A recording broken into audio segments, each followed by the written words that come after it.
ಮಳೆ ಬಂದಿಲ್ಲ ಅಂತ ಬೈಬೇಡಿ ನೀವು, ಸುತ್ತಮುತ್ತ ಗಿಡ ಮರ ಉಳಿಸಿದ್ದೀರ ತಾವು.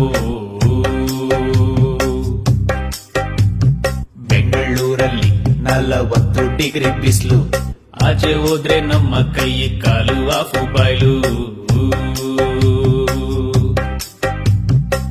ಊರ್ ತುಂಬಾ ಇದ್ದ ಮರ ಒಟ್ಟೊಟ್ಟಿಗೆ ಕಡಿದು ಹಾಕಿ ಪರಿಸರ ನಾಶ ಮಾಡಿಲ್ವಾ, ಎಲ್ಲ ಗುಡಿಸಿ ಗುಂಡಂತ ಮಾಡಿಲ್ವಾ. ವಾರಕ್ಕೆ 1 ದಿನ 1 ಕ್ವಾರ್ಟರ್ ಕಮ್ಮಿ ಕುಡ್ದು 1 ಮರ ಬೆಳೆಸೋಕಾಗಲ್ವಾ, ಕುಡ್ದ ಅದ್ರ ಕೆಳಗೆ ಮಲ್ಕೋಬಹುದಲ್ವಾ. ನಾವು ಮರ ಬೆಳೆಸಬೇಕು, ಪರಿಸರ ಉಳಿಸಬೇಕು, ಸೆಕೆ ತಡೆಯೋಕಾಗ್ತಾ ಇಲ್ಲ, ಆಗ್ತಾ ಇಲ್ಲ ಇಲ್ಲ ಇಲ್ಲ ಇಲ್ಲ, ಚಾನ್ಸೇ ಇಲ್ಲ, ನೋ ವೇ. ಕೈ ತೊಳೆಯೋ ನೀರ್ನ ಗಿಡಕ್ ಹಾಕಿದ್ರೆ ನೀವು, ಮುಂದೊಂದಿನ ಕೊಡ್ತೈತದು ನಿಮ್ಗೆ ಹಣ್ಣು ಹೂವು.